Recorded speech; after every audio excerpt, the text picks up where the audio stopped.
Welcome to the Starting Over Podcast. I'm your host, Edward Shelton, aka Dark Logos, and this is the show where we look at the strategies, tactics, and mechanics behind the game of HeroClix. All right, part one and part two are out. This is part three. As you can sort of tell, I'm sort of stagger stepping these releases. Primarily content's content, but more importantly, just trying to give you all a little bit more entertainment for your buck here. And your buck is free 99. All right, let's go ahead. And I think I didn't recap what I thought were the best ones from the uncommon. So I'm going to go with Marvel Girl, Psylocke, Tessa, Emma Frost, Zorn, Egg, and Tempest. So all of those are the top of my list for the uncommon. So let's go ahead and get into the rares and look at the quality there. All right, first and foremost, we have Iceman, which I'm really surprised with all his iterations that we do not have variable on Iceman. But, it is what it is. We have Limbs, Freeze, and Shatter. When an opposing character within 6 squares misses Iceman, give that character a frozen limb token. Characters with 1+ frozen limb tokens modify attack by -1. When a character with a frozen limb token hits Iceman, remove his frozen limb tokens. That is a bit interesting. The fact that you can negatively modify people's attack to make him a little bit harder to hit, and then also making him team a bit harder to hit. I think that is quite interesting. You really don't want to miss a flurry on him. So, yeah, that sort of sucks. Next up is Barrier. Next is Ice Shield. He has Barrier, Toughness, Energy Shield, Deflection. And he has this for pretty much most of his dial. Now, here's the thing that I will say with Iceman that I do think is good with his X-Men cohorts.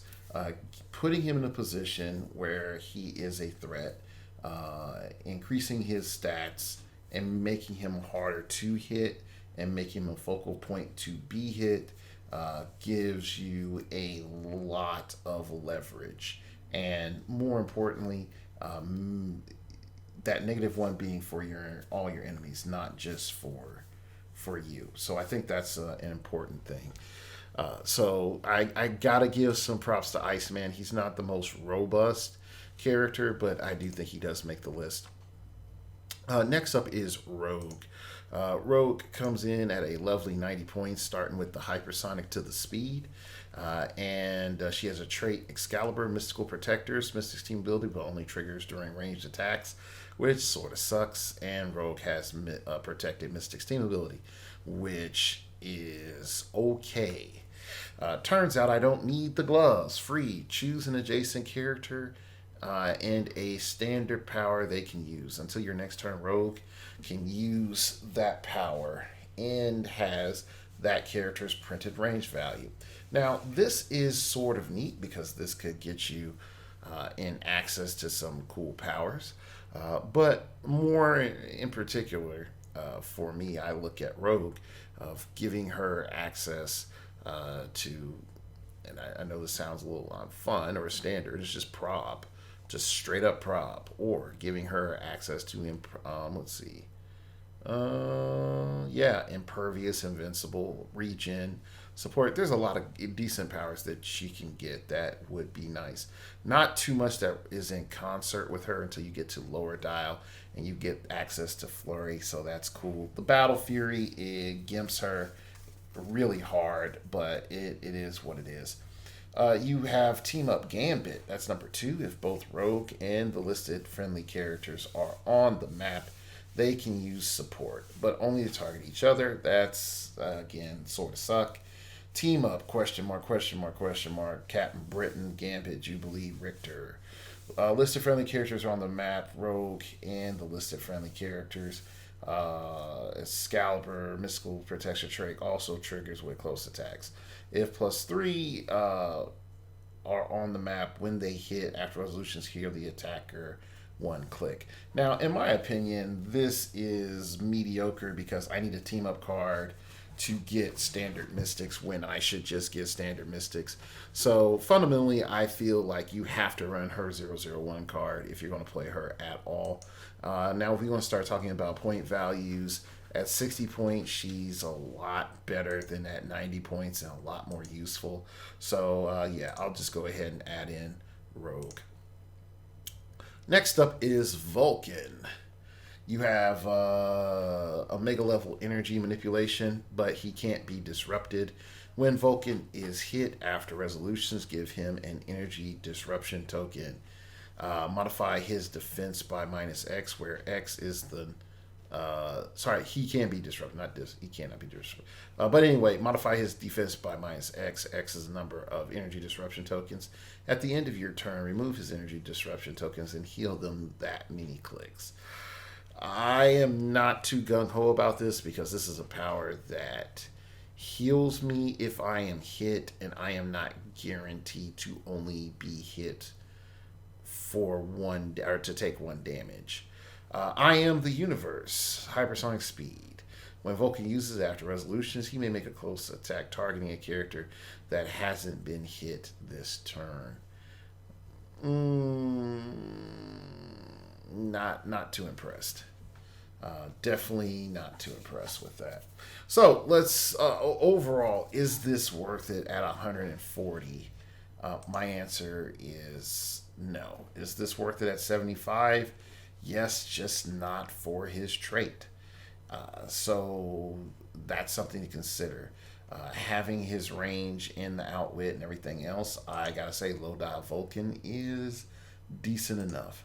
Let's go ahead and look at Emperor Vulcan. Emperor Vulcan has Omega level energy manipulation, Pulse Wave. Emperor Vulcan can reduce penetrating damage and has protected Pulse Wave. That's pretty good. He also has cloaked in destructive energy, stop invulnerability. Magister of the Shi'ar Empire, leadership. When another friendly character that shares a keyword KOs an opposing character, after resolutions, remove an action token from that character and Emperor Vulcan. Okay. So let's look at this. First and foremost, he gets Pulse Wave traded, which is pretty cool considering he has Running Shot on his higher clicks at 175. He can reduce penetrating damage. So yeah, that is pretty cool. So overall, he's shrugging off a good chunk of damage. Then he has Stop Invulnerability. So that to me is a bit encouraging. The leadership is all right. It's not that good. I mean, in terms of it being a game changer due to his point cost. He's power cosmic, so he can't be outwitted. And this is, I guess, WizKid's second attempt at trying to make a Unimind type character for the meta and putting it out there. So, yeah, like that's it. Yeah, that's all I can think of. So overall, is Emperor Vulcan worth it? My answer is yes. As a rare prime, he has value. At 90 points, he's okay. At 175 points, I think you get your mileage, which is a bit rare for me to say that. But 90 points for the 5 clicks. While it's not bad, it's really not what you need him to be. So yeah. So Emperor Vulcan at full.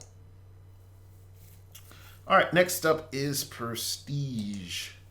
And Prestige has 2 dual target mind control, precision strike, 17 defense, 1 damage. Starting off on the first click. Then you have I can still feel the Phoenix Force when I'm alone. Stop, toughness, willpower. Not too gung ho about that. Omega level empath is psionic shielding, outwit. At the beginning of your turn, you may choose a friendly character within range and line of fire that shares a keyword. Until your next turn, that character has protected outwit. That's okay. So overall, I think this is a decent mind controller. It's not the best mind controller out there in the game right now. And realistically, you're better off with Psylocke than you are with this figure. The outwit is sort of a gimmick, and I can't really support it. So overall, I have to put a pass on that.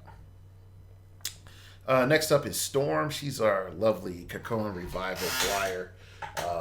You know, lovely Oro Monroe. So let's look at her dial. Her dial is a very plain Jane energy explosion leader running shot character.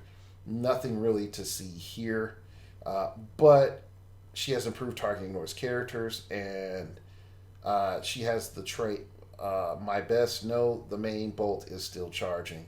When Storm hits with a ranged attack, after resolution, give a hit character a lightning rod token. When Storm targets a single character with a lightning rod token, with lightning rod token with a ranged attack, she modifies damage by +3. At the end of your turn, remove all lightning rod tokens that weren't given this turn. So,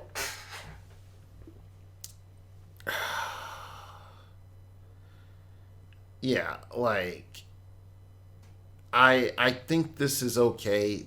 They worded it poorly, in my opinion, but it is what it is. Uh, the lightning rod token is given after resolution, uh, and when Storm targets a single character with a lightning rod token with a ranged attack, she modifies damage by +3. But it goes away at the end of your turn, which is not making sense. Oh, sorry, they remove all that weren't given out this turn. Sorry, my bad. Never mind. But yeah, so you need to be able to double tap. If you can't double tap, it's going to create a problem. Running two of her may not be bad because it will allow you to fundamentally keep that burst damage up. So one token and then hit another character with a lightning rod token, and getting that +3, and they would have like two lightning rod tokens or energy explosion. And oh no, never mind, you have to hit us on a single character, never mind. But yeah, it's like overall I think this is okay. It's not the best Storm, but it's all right. Let's look at the team ups. Angel, Archangel, Bishop, Colossus, Iceman, Jean Grey, Marvel Girl. If 2+ listed friendly characters are on the map when Storm or a listed character attacks, their targets can't have their combat values positively modified. Again, we've seen this before, and if I'm looking at this in concert with Krakoan Revival, this could be very good, primarily stopping energy shield deflection, hindering bonuses, stopping your opponent from getting CCE, or teams that can just perplex up out the wazoo. So you need to have two of those figures on board. I think that's your main problem. Bishop is not so bad because you have Bishop Prime. Iceman, there are a couple of decent Icemans. Angel, Archangel, or Marvel Girl, it may be. It all depends on your setups. You're going to need some more of that hot fire, though, for fighting, because you're taking a hard penalty in terms of formation to get this one active. All right, team up. Bishop, Callisto, Emma Frost, Iceman, Kitty Pryde, Kate Pryde, Pyro. If 1+ listed friendly characters are on the map, Storm and listed friendly characters gain and modify speed +2 with the occupy water terrain. If 4 are on the map during your turn's printed hindering terrain is water terrain instead. This is not horrible. It nerfs stealth teams in particular.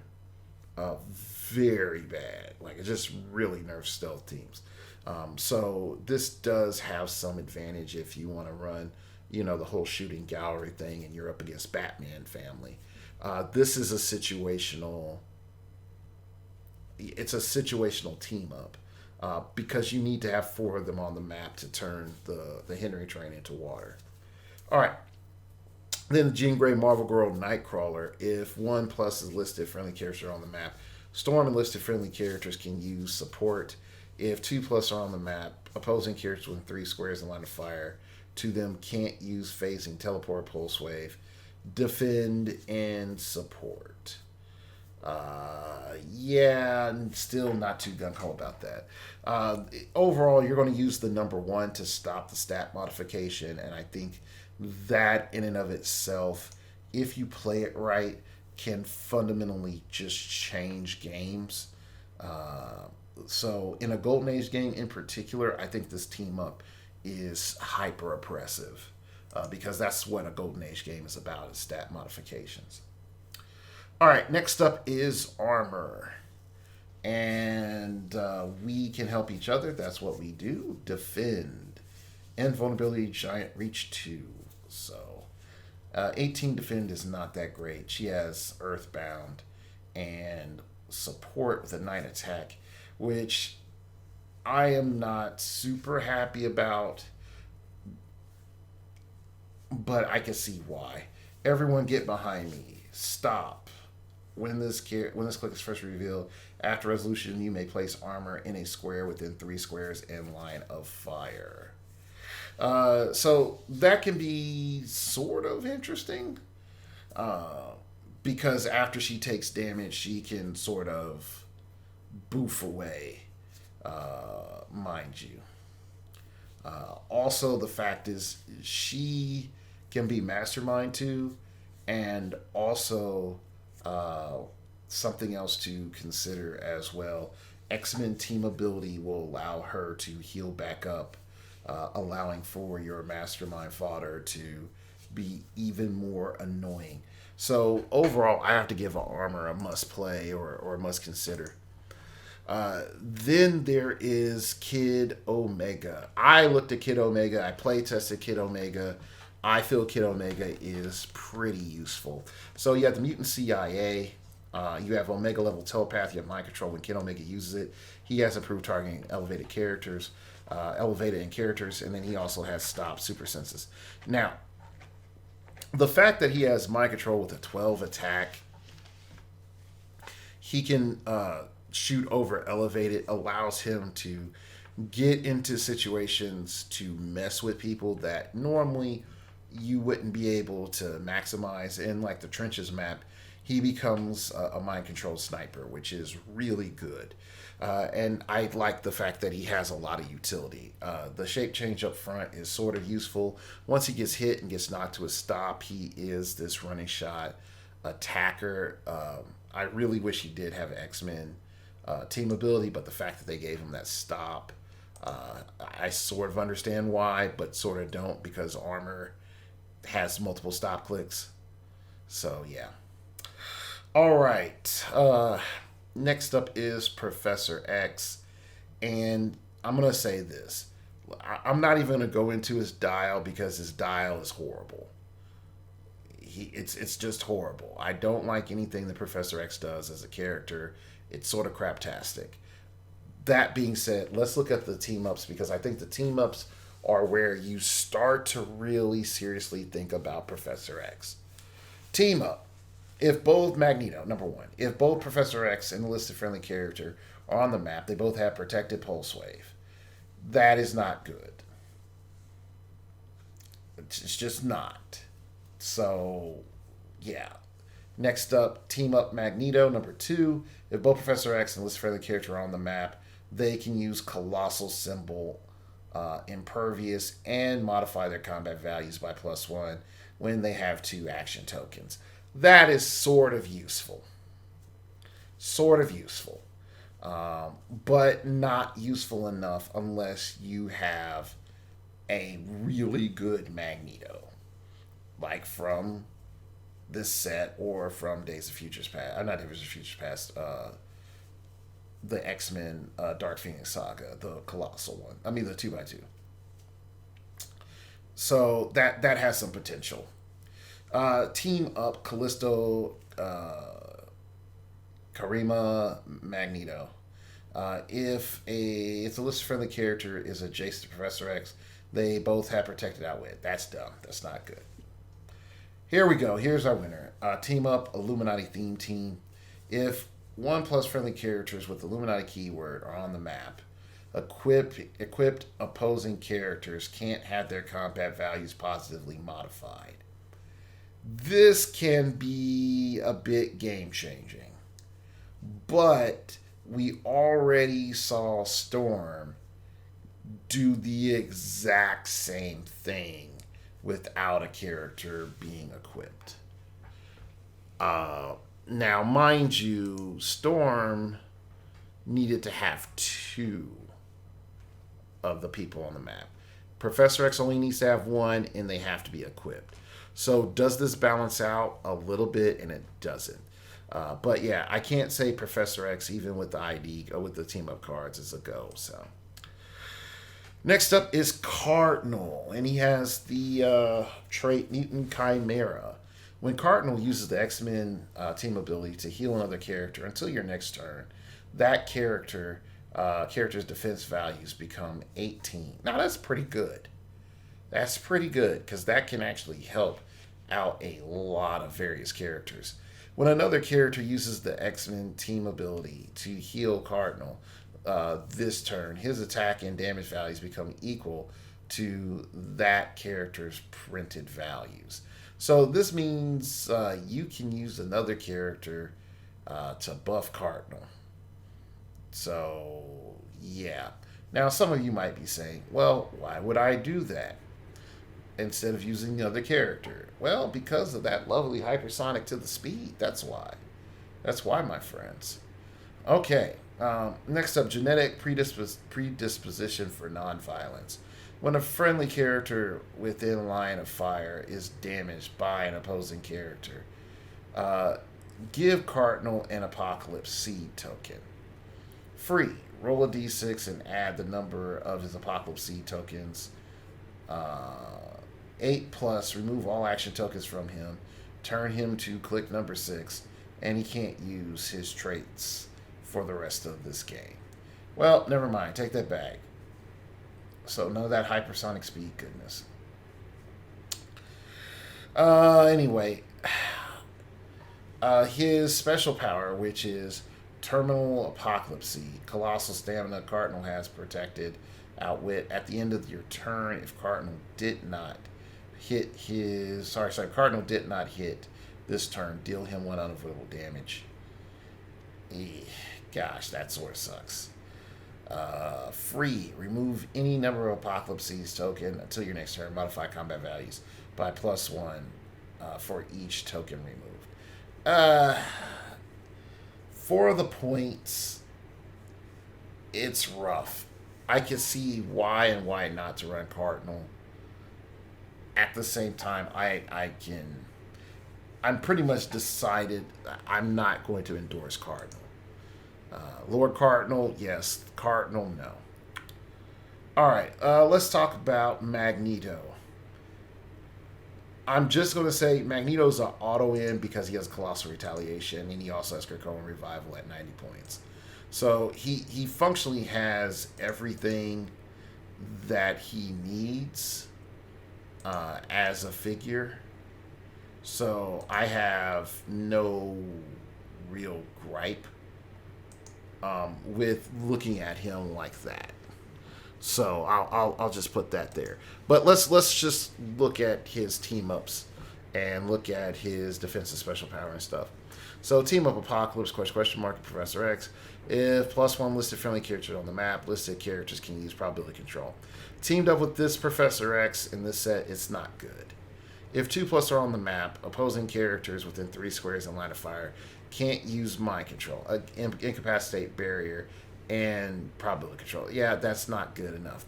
That needs to be map wide, or at least 6 or 7, 8 squares for it to be good. Team up Acolytes or Brotherhood Team of Mutants theme team. Once per turn, when Magneto attacks only characters with X-Men keyword, after resolutions generate a heavy object that he can use as telekinesis at no cost. That again is a no-go. Team up X-Men or Brotherhood theme teams.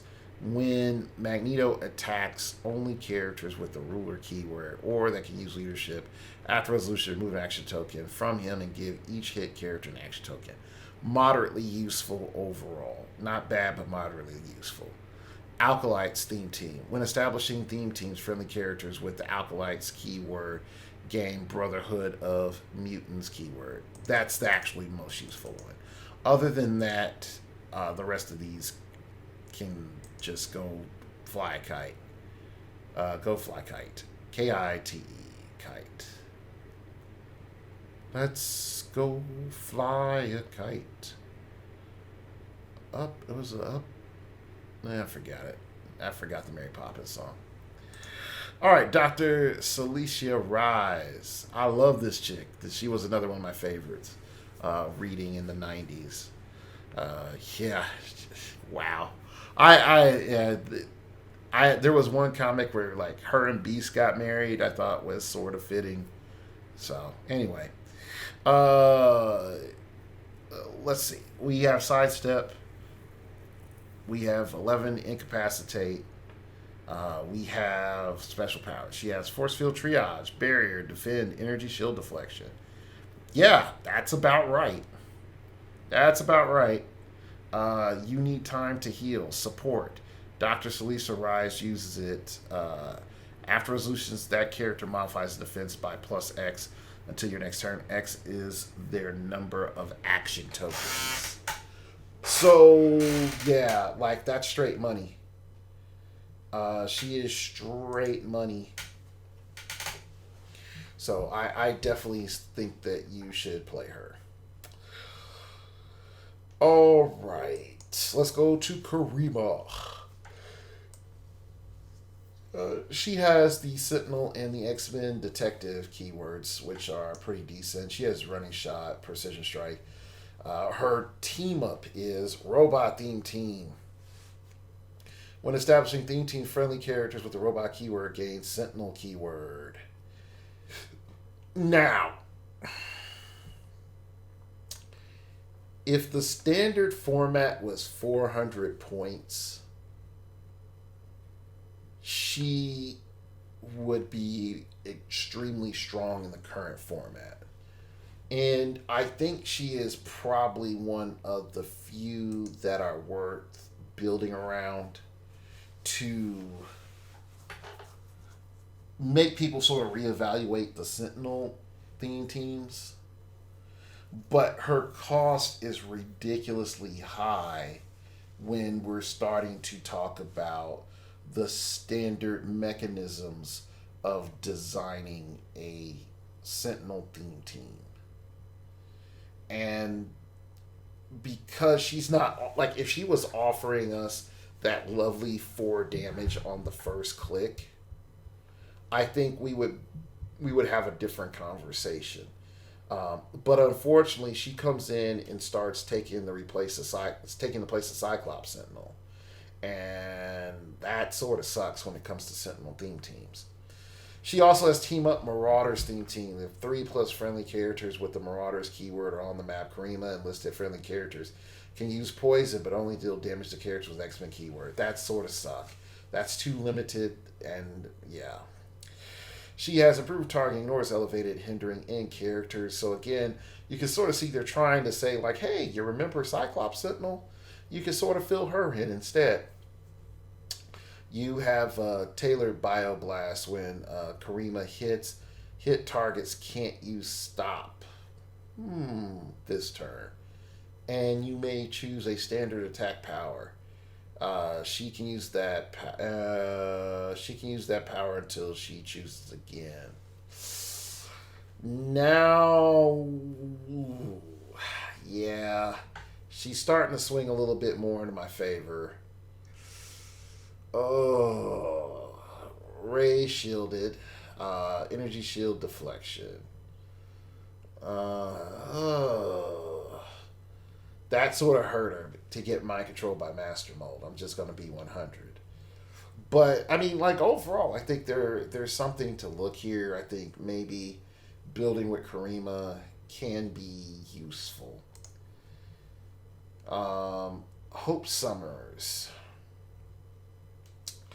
Hope has the 5, Hope Summers.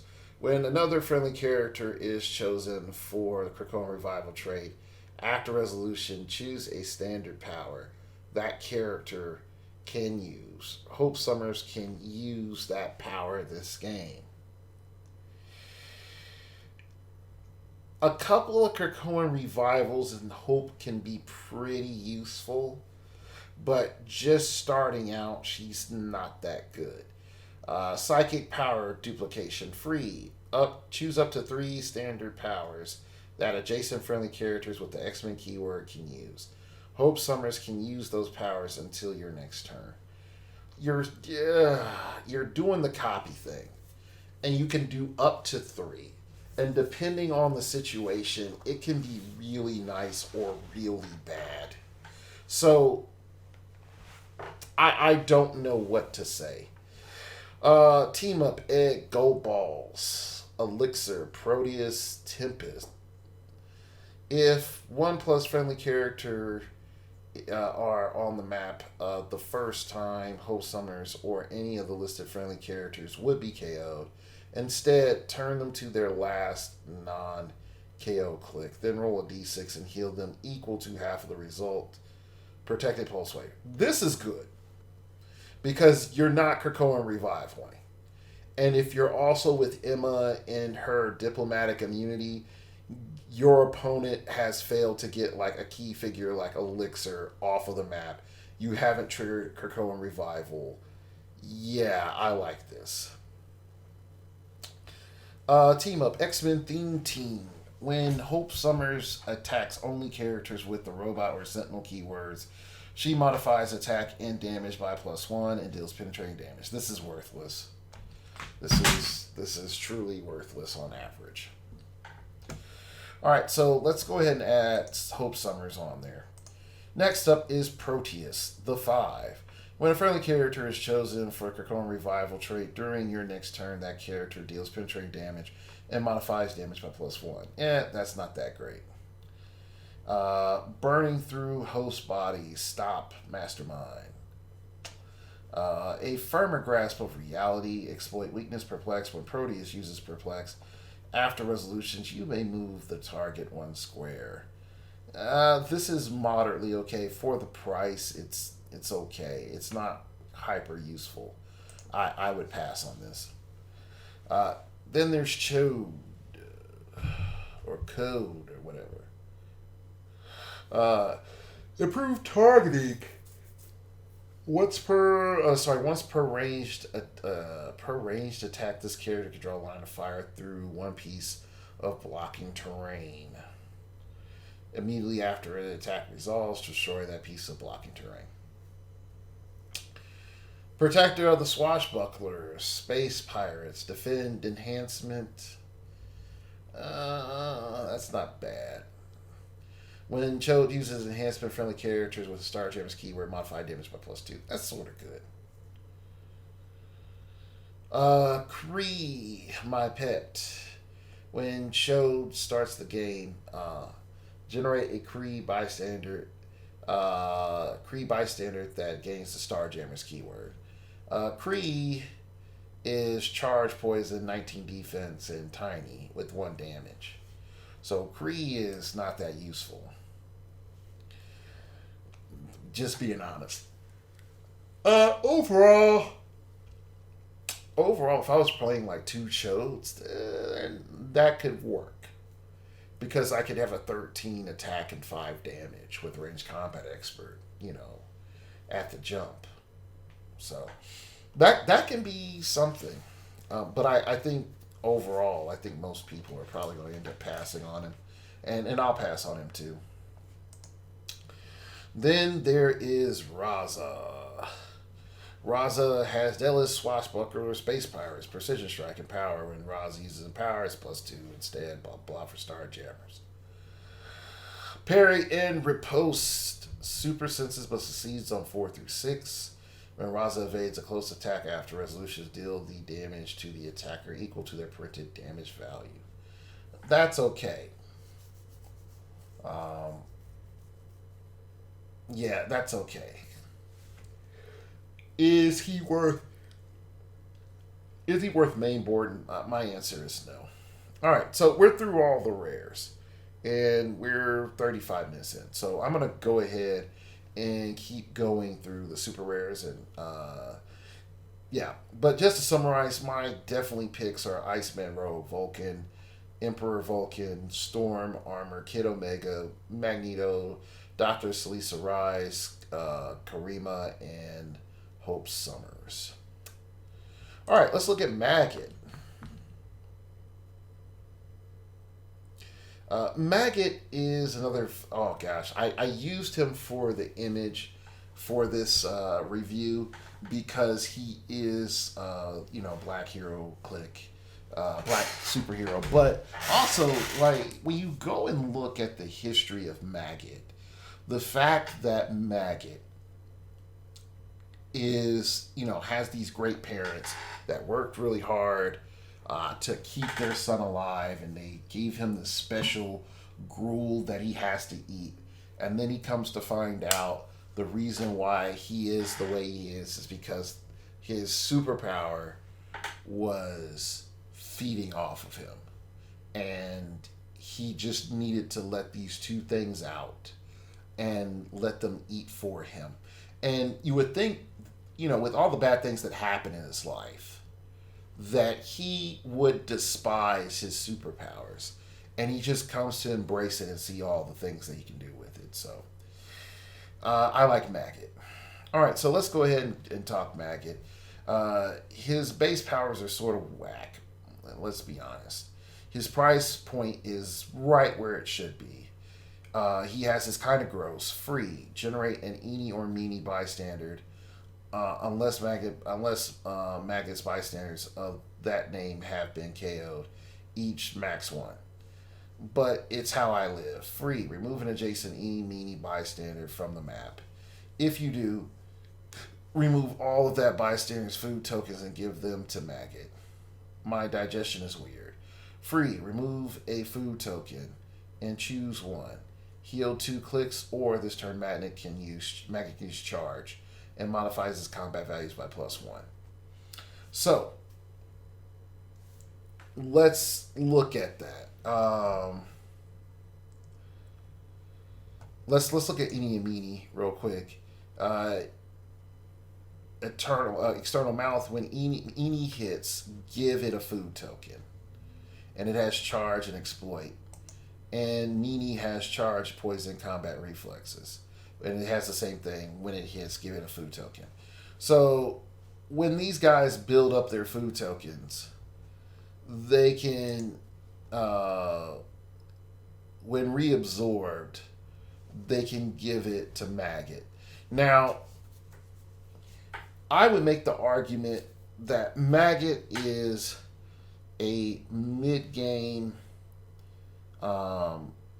winner, an early game like dropship mechanic. You get a couple of maggots, you drop ship wherever you need to be, and Eeny pops out or Meeny pops out, or because they'll get generated, they'll poison and do anything that they need to do, and then they'll start like laying in. So like they don't do a lot of damage, but that's okay. Your goal is to have your opponent try to destroy Eeny or Meeny before they go after Maggot. And if they fail to, and Eeny and Meeny hits, you're like, all right, Maggot, let's go. +1 stats, let's go. And he's right there on top of it, your opponent. So that's pretty good. Next up is Gambit. He has improved movement and targeting, and ignores hindering. He has Excalibur, Mystical Protector's trait. He also has the movement power. I ain't sure why you need a thief. Running shot, stealth. So that's classic Gambit. Oh, it ain't magic. Energy explosion, precision strike. I think we've seen this before. Free, make an attack, but only to target a single non-standard character. Again, this is very situational. There are some characters that are not standard characters that are also standard size. So, yeah, I really don't know how I feel on this one. Um, yeah, at 80 points, I can't justify him. At 50 points, I think he's worth his points. So, all right, next up is Captain Britain, and Captain Britain has a Excalibur Mystical Protectors, telepathic coordination, and leadership. When Captain Britain uses leadership and succeeds, she may also remove an action token from a friendly character within range with X-Men or Excalibur keyword. That's it. Well, okay. Psionic Arming Sword. Blades, Claws, Fangs. Once per turn. When Captain Britain uses it, you may choose to reduce the d6 roll by 1 or 2. Choose before rolling. If you do, decrease the target's combat values by the same amount until your next turn.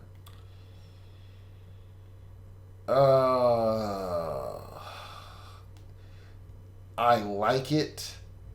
I think it's okay.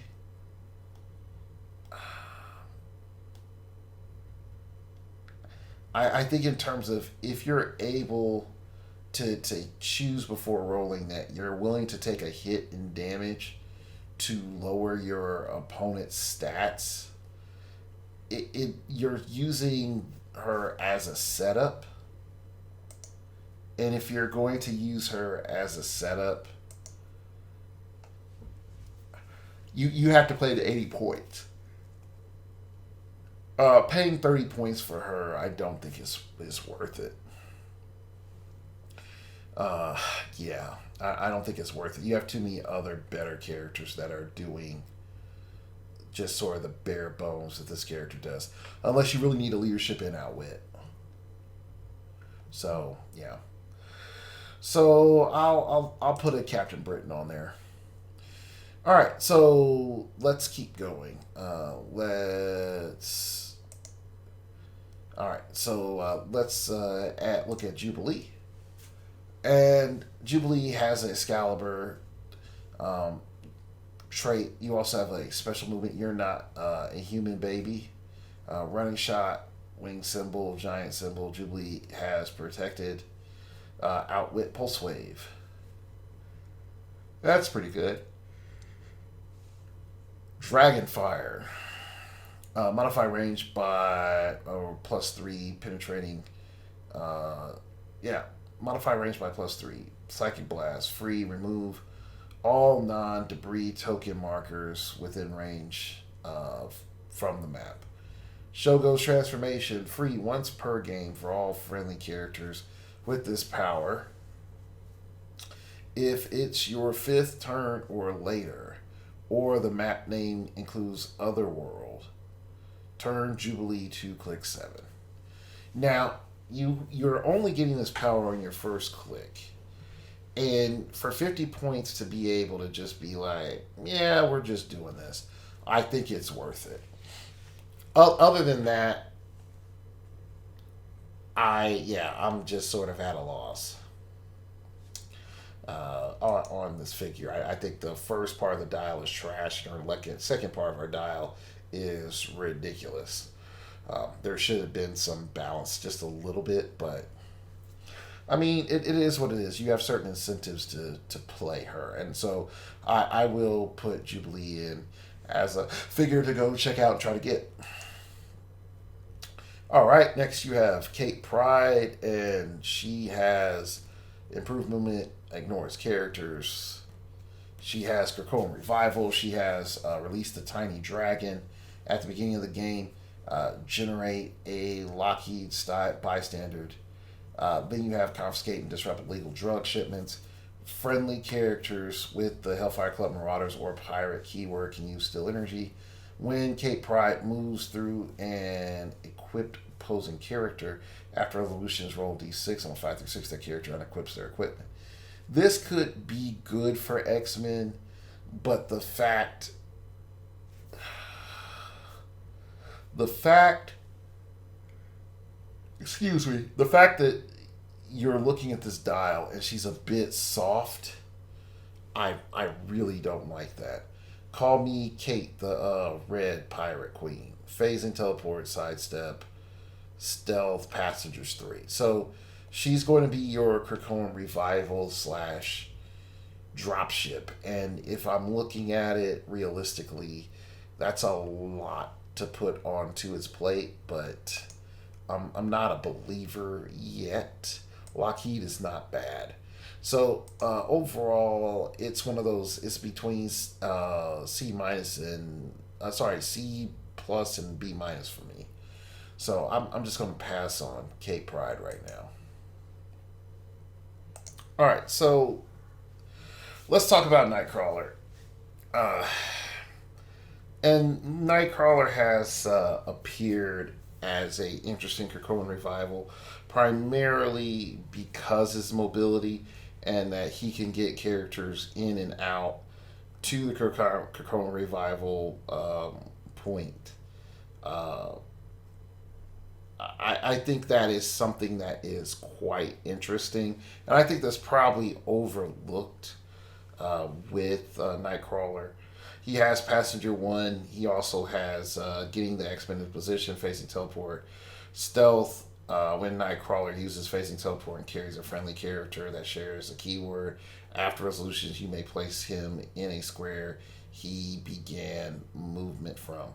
So the fact is that you can zip out, get the character that you need to be into position in position, and then he can sort of zip back to the beginning point, which allows him to just deploy a character at a time and come back and do it again the next turn. Again, like I said, from a Krakoan's revival standpoint, if you're just like, well, this person did their job, they died for the cause, we'll bring them back. There you go. At least they're brought back at some degree of safety. So,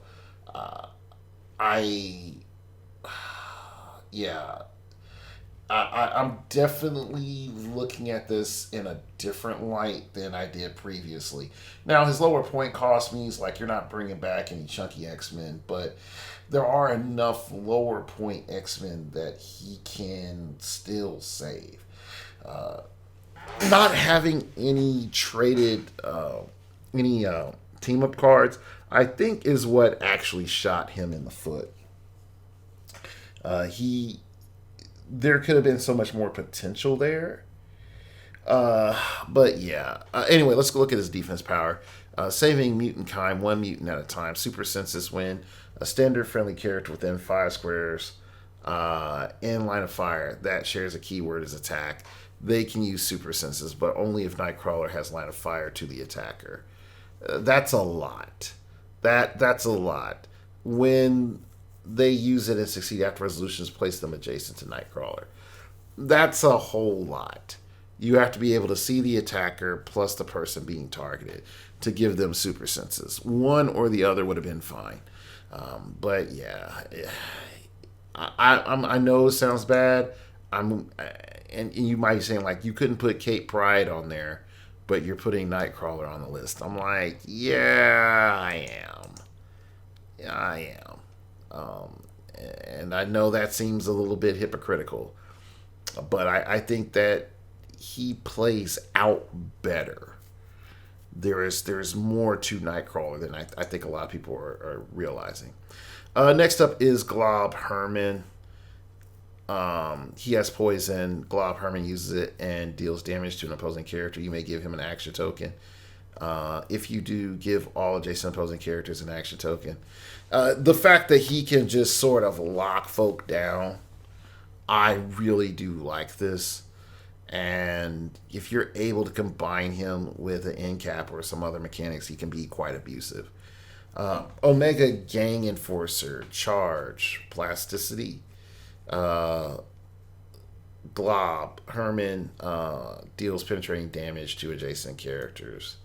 So he has a penetrating poison, and I think that's pretty good. So, uh, I mean, Glob is 40 points, no X Men keyword. We have a lot of cheap X Men. We don't really need him. So, uh, as he stands right now, I'm not in a rush to go use him. Now, I will say this: if you're able to combine like two or three globs with a Cape Pride, you have a beginning of a very scary X Men team. Um, I'm just saying.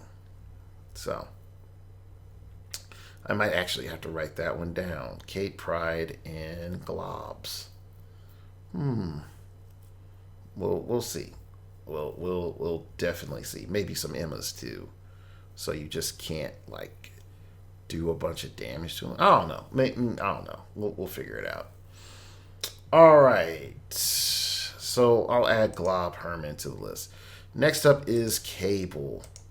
Uh, Cable has improved targeting, hindering characters, body slide by phasing, teleport, passengers 2. Free if Cable has 2 action token, move.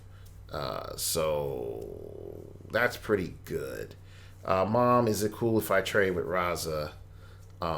Penetrating Psychic Blast, free, choose a character within range and line of fire, and a standard attack power they can use. Until your next turn, Cable can use the chosen power, and the chosen character can't use that power. So, it's sort of useful depending on the situation, getting some powers off of characters that have them but have bad stats, and also X-Men. So there's a couple of those. So that's okay. Um, I gave them a gift, one of my favorite grenades, enhancement, power, big range to attack, and all of the characters adjacent to the original target also become targets. Hit characters are dealt one penetrating damage instead of normal damage, and modify attack by -2 until your next turn. So it's not bad, but mid dial is not necessarily guaranteed to happen. So overall, Cable at 120, I really gotta say is a pass. Cable at 60 is still a pass, unless you really want to use. Unless you have plans for combining body slide with sidestep and really want to use that grenade ability. Other than that, I don't really see a huge use for Cable. Let's go ahead and look at Apocalypse. And Apocalypse is a bit popular because it's Apocalypse. But is he worth it? At 150, we're looking at him not immortal, everlasting. The first time Apocalypse would be KO'd, instead turn him to click 8. Then roll a d6 and heal him equal to half of the result, protected pulse wave. Not bad. In low, there were 4 horsemen. Leadership, when Apocalypse uses it after resolution, he may move a friendly character with the horseman or X-Men keyword up to half the result of the d6 roll. Yeah, that's useful even if you're not successful, because you can get like Wolverine or Pestilence or any of the rest of them in position. The world's first mutant perfected through celestial technology. Penetrating Psychic Blast, Steel Energy, Giant Reach 3. That's okay. Again, not the greatest, not the most warm and fuzziest thing, but the fact that you have Giant Reach 3 is okay. All stories end, yet my story goes on. Toughness, regeneration, but roll 2d6 and choose 1 result. Yeah, that's pretty good. That is pretty good. So I'm definitely on the side of this is a character that is worth looking at. Um, I think there may be some other nuance that we can start going to with him. Let's look at the lower point value. The lower point value at 75 points is okay. I think if you're going to play him, mm, yeah, you might end up having to do the lower point value. Yeah, you might end up having to do the lower point value. If that first click started with his damage power, I think he would be a bit better. But yeah, other than that, I think this is pretty good. Anyway, let's go to Prime Apocalypse. Uh, so he has multiple point values. And so anyway, let's look at his traits first. Horseman of Apocalypse. At the beginning of the game, you may choose up to 4 friendly characters of each. Up to 4 friendly characters, each of 50 points or less, and choose a different effect for each. This game, chosen characters gain the Horseman keyword and their effect. War, super strength, pestilence, poison, famine, adjacent opposing characters can't be healed, and death, exploit weakness. So that's a bit weak. I'm not gonna lie. That's a bit weak. There's a lot more that could be done with that, and that's where we land. I'm not a fan of this. Okay, so then the next one is behind the scenes. Apocalypse can't be targeted by opposing characters 5+ squares away. Again, not that great for due to his mobility and his range. Celestial Tech. Apocalypse has protected mind control, outwit, penetrating, psychic blast. Free, choose a standard power, or colossal symbol. Apocalypse can use the chosen power or ability until your next turn. This is where I think he starts to get good.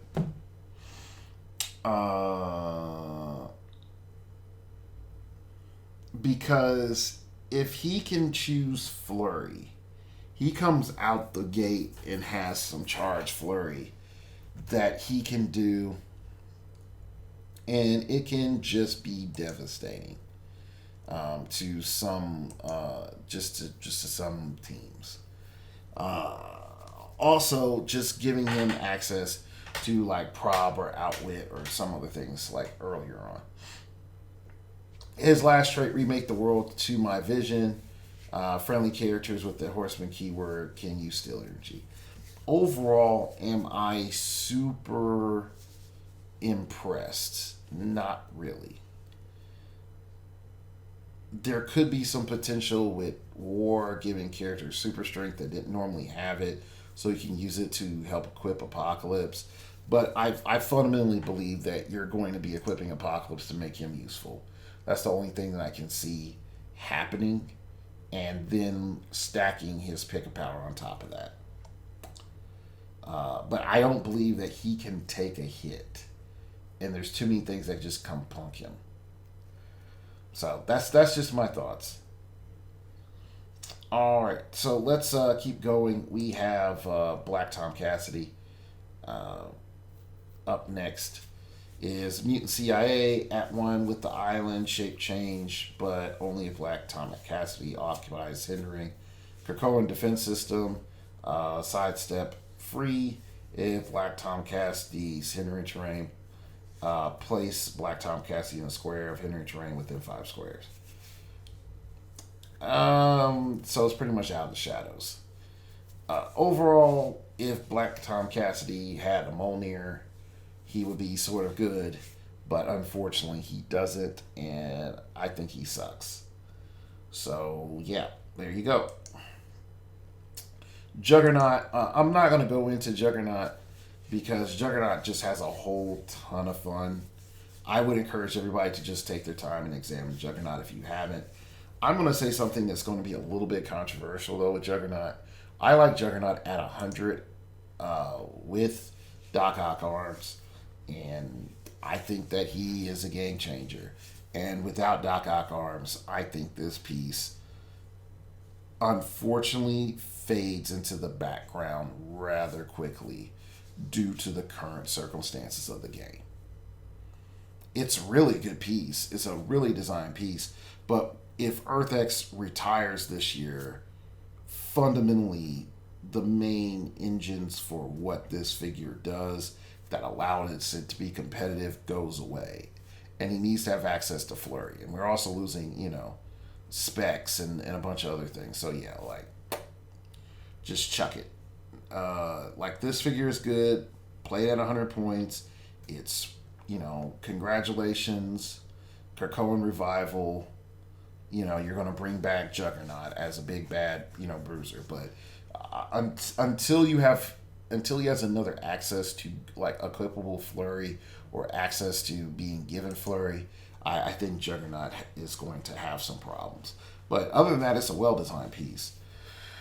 All right, next up is Richter. He has the Excalibur thing. He has improved movement, hindering and outdoor blocking. I know a thing or two about moving Earth. Barrier is free, but only to generate one blocking terrain marker. When Richter uses Barrier after resolutions, you may remove one blocking terrain marker adjacent to the generated marker. So I'm not too gung-ho about that. I am everywhere you have ever stood. Quake. When Richter uses it, he may also target opposing characters within range and range that are adjacent to a square blocking terrain. And that's okay.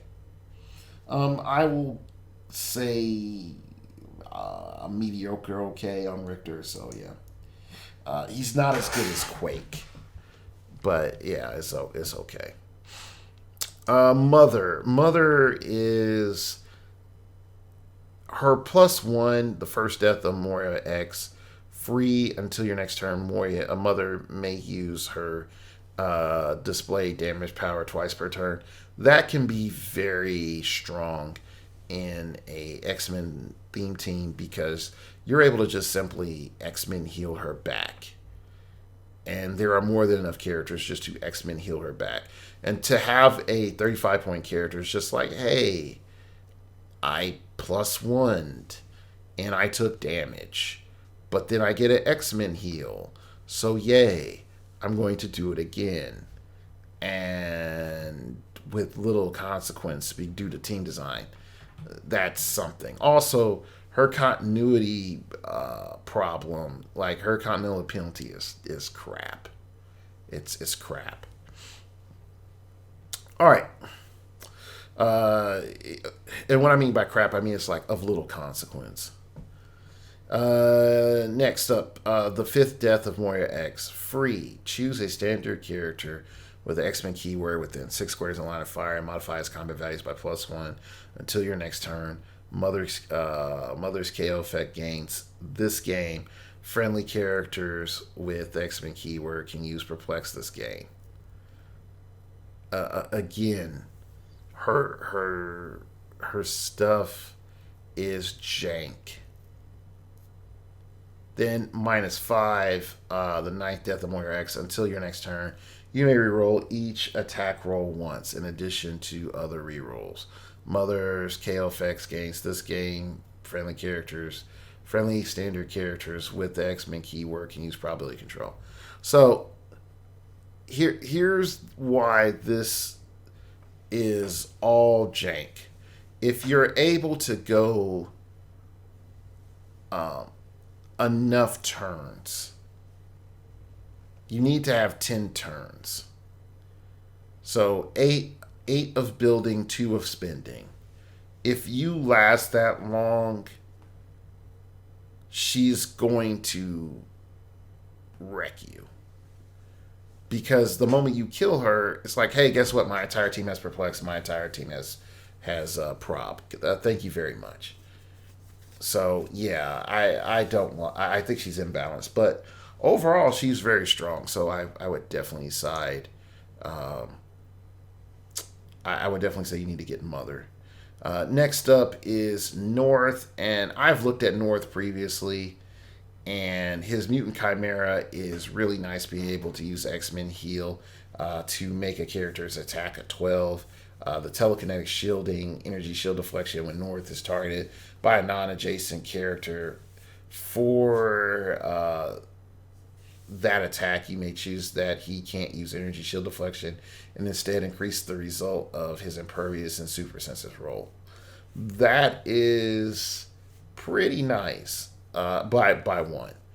Um, that's pretty nice. He has impervious and super senses, so that's interesting. Uh, and he also has running shot. When North uses it after resolution, he can use either telekinesis or mind control at no cost. There is a lot there, and I would make the argument at 150, you more than likely want to play him. At 75, he is okay. I don't think he carries enough weight at 75. Um, I just don't see it. All right, next up is Omega. And I'll just say I'm not really going to endorse North. So I'll just say that. Next up is Omega. Adaptive threat protocols. When Omega takes damage, give her an adaptation token for each damage taken. Free. Remove any number of adaptation tokens until your next turn. Modify combat values by +1. Regenerative circuitry. For the first time, Omega would be KO'd. Instead, turn her to click 0. Remove all adaptation tokens and heal her 1 click for each token removed. Protected pulse wave. So she pretty much gets to go back to full if you don't spend any adapted tokens. Now, is this good? No, it's not good. And I know some folks will say, but look, Dark Logos, she's super hard to kill, and she'll going to come back, and blah blah blah blah. And I would say, look, let's go back to her adaptive threat protocols. When Omega takes damage, give her an adaptive token for each damage taken. Congratulations, I pulse wave you. You don't get to use that. Oh, but I punched her the way down. Oh, so you're only going to get like half of the tokens. There's more than enough pulse wave to make her nothing. Okay? And that's sort of the frustrating thing that I think game design didn't pay attention to. And plus, you're going to be burning adaptation tokens to modify your combat values by +1, which she really needs clicks 5 through 10. So yeah, like, and you're not getting an adaptive token on click 1 unless you like take damage from an attack and then get a medic. Like, unfortunately, this character really, really, really needs a medic, or really, really, really needs Bastion, which sort of sucks to just say that. Like, oh, hey, Bastion, you fly me into position. Okay, protect me and take all this damage. All right, now mind control me so that I can get these attacks off.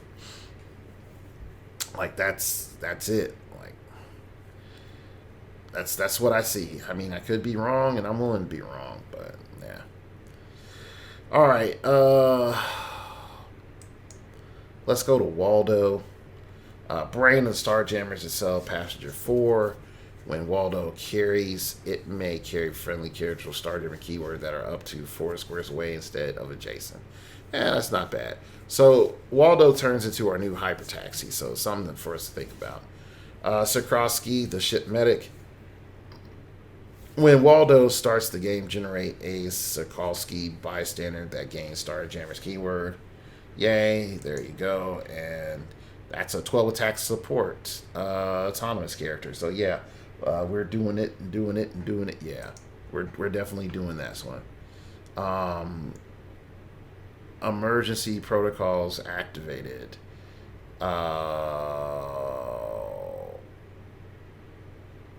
Invulnerability. Unique modifier friendly characters with Starjammer's keywords within 4 squares modified defense by +1. That's okay. So, like overall, this is a decent figure. I'll put on the recommend. Next up is Old Man Phoenix. Yay! Everybody's seeing the Great Fire Chicken, and there's been more than enough commentary of did you get one or did you not. So I don't need to say why he's good with his charge flurry goodness, but I will definitely endorse Old Man Phoenix. I think there's been enough commentary about A as well. I will say I like A at 160. I think that he has a lot of potential to disrupt games at 60. I think there's a lot. I think there's too much finesse that you need at 70, but at 160 you're able to play more X-Men type. You can play a more diverse selection of X-Men, in my opinion. With your Krakoan Revival. Actually, do you get Krakoan Revival at? No, you don't. You only get it at 160. Ooh, that's tough. Oh, I gotta say, seeing that, I still gotta side with the 160 with A. I think he's worth it. Uh, Dark Britain. Uh, I think Dark Britain is better at 30. So when Dark Britain dies, you're not out of a lot of points, and that character gains the wing symbol, toughness, willpower, and super strength. So I think that's a little bit better. So you can be a little bit more aggressive with them without fearing too much. Uh, Krakoa, Krakoa is broke. Uh, it's the best 40 points in the game. It's some of the best 40 points in the game. So like yeah, it's broken. Um, I'm just gonna leave it at that. So definitely get yourself a Krakoa. And the Dark Britain at 30. Rasputin, I was in love with Rasputin because her making, the damage for. As time has progressed, I have fallen out of love with Rasputin. There's a lot of good that she could have been, and I was expecting, but it just fell apart. Uh, yeah, it just all fell apart. And you would think with her defensive options that she should be a top tier piece. Energy shield deflection plus super senses at the end of your turn. If you choose a side of the square Rasputin occupies until your next turn, lines of fire that cross that side of the square block. Like, there's a lot of cool things that she has built in to make her survive. She has just, 7 clicks of health, which is great, but she does not have that it factor to get her over, and she requires something like Exospecs to really pop off. Oh, binary. Uh,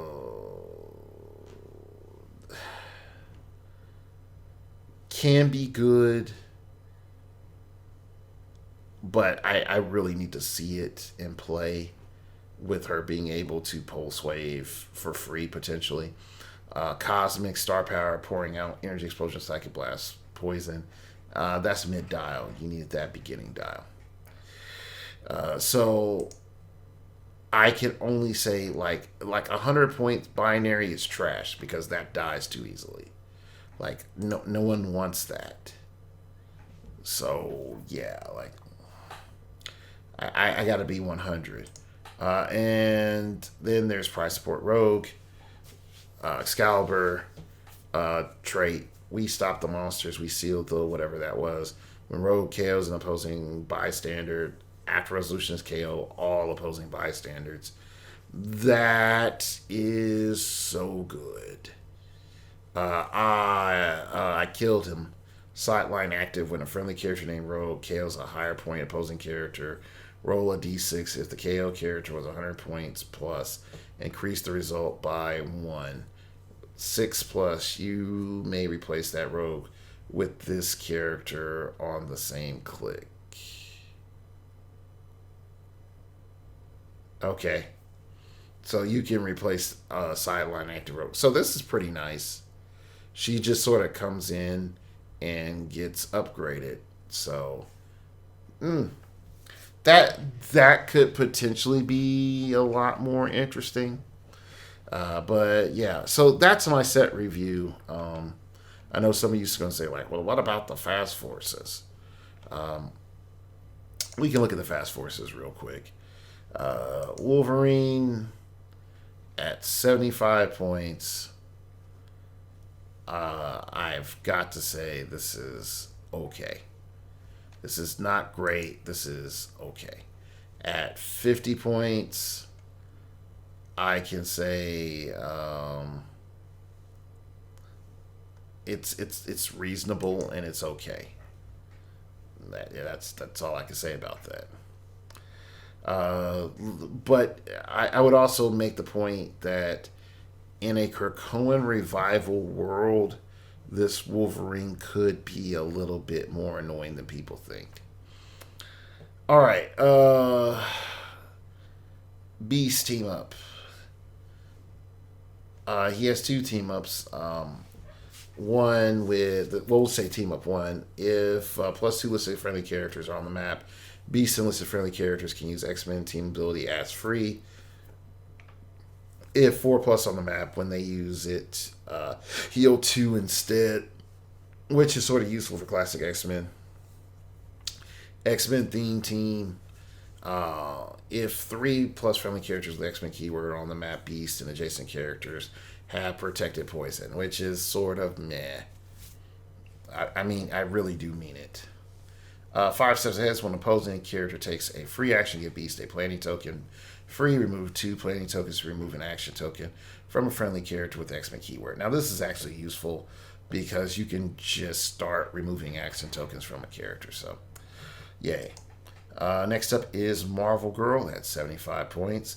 She has Krakoan Revival, and she has Mind Control and Sidestep. So you have easy access to guaranteed Krakoan Revival. At 50 point, I like her a little bit better for what her dial offers. Domino, Mutant CIA, Neuro Responder War Mitten. It's not a branch. Free. Choose 1 power or ability to use this turn. Blaze, Claws, Precision Strike, Giant Reach 2. It's like my luck is lesser. Somehow like a rabbit foot with the fur worn off. Probably control, but only reroll 1 die of an attack roll. So, when we look at her at 25 points, that's what I would play. I guess they came back and said, look, we've seen 25-point probbers in the past. We're not looking at doing that, but they didn't compensate her with the damage, so that's a little sad. Next up is Forge. He also has Mutant CIA. I say the best toys for myself. He flies, yay. Plasticity, Sidestep. If you're looking for toys and stuffed animals, you came to the wrong place. Unique modifier, other friendly characters that are adjacent or have the X-Men keyword modified damage by +1. That in and of itself is useful, and the fact I can get it for 50 points, just making all my X-Men flat +1 damage, I think that helps, in my opinion, create value for this Fast Forces. Then there is Sage, Mutant CIA, monitoring worldwide for anti-mutant activities during each opponent's turn. Their force can't use the following powers more than once each: Outwit, Perplex, Probability Control. So I think this is nice because that is a hard control. And I know a lot of people were like, I don't like, what's his name? Vulture Prime. Okay, cool. Play Sage. But Dark Logos, that means that I have to make put her a 50-point expensive character in here, and what would happen if Vulture killed her? Oh, okay, Vulture killed her. Krakoan Revival. There you go. Now he's stuck, and now you just go kill her, and then you go deal with the team. Yeah, and this is why I would say is Krakoan Revival is probably the mechanic that's going to come back and bite WizKids because they think they balanced it and they didn't, and there's some concerns that I would have. Okay, so all in all, what are my thoughts about the set as I wrap it up in this third section? Number one, I don't think, as one listener put up, I don't think this is worth the increased point cost for the product that we're getting. Number two, not point cost, increased dollar cost. Number two, while we do have a good amount of useful characters, there's some real big holes that like X-Men and Brotherhood really do have still that doesn't allow them to compete with Avengers and Justice League.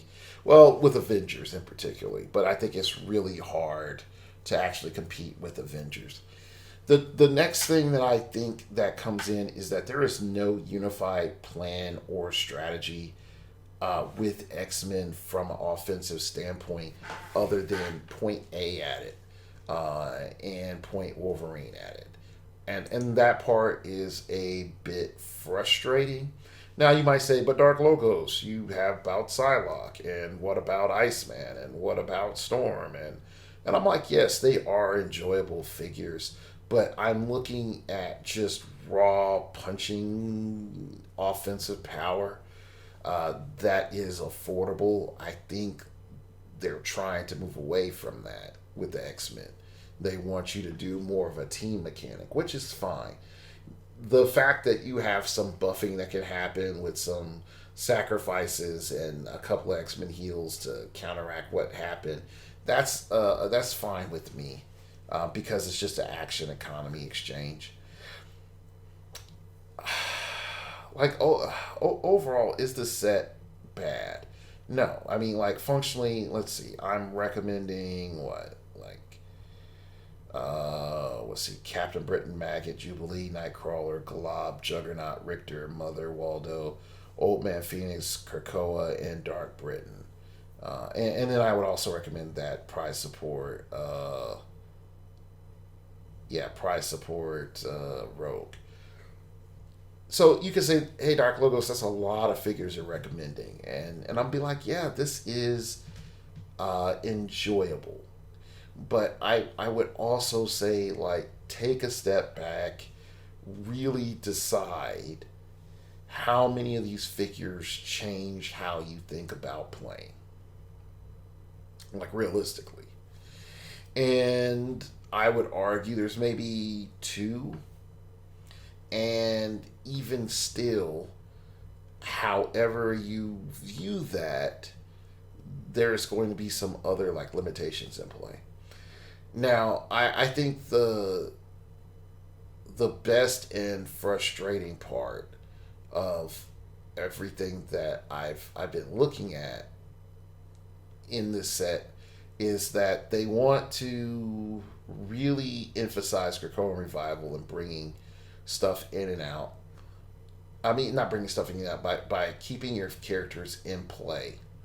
But at the same time, here's these pogs, this, that, and the other. And some of these pogs are really strong. Some of these pogs are, real annoying. And they gave you Krakoan Revival, and then was like, oh, hey, guess what? These other characters, which also can use Krakoan Revival, but have team-ups to make them better, are better Krakoan Revivalists. And that's where I sort of I get a little angry because at that stage, you're defeating the purpose of diversifying the Krakoan Revival people, and you might as well just had them all the same point value. So anyway, that's fundamentally it. I think in Golden Age, Krakoan Revival becomes quite interesting when you start talking about Blackbird,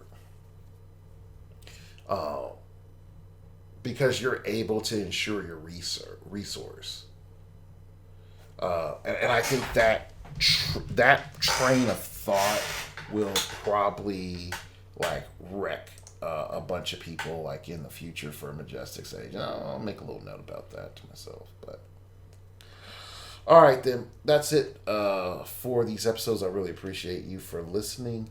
I appreciate you all for following me into this third day. And I'm about to pass out, so I will check you all later. And remember.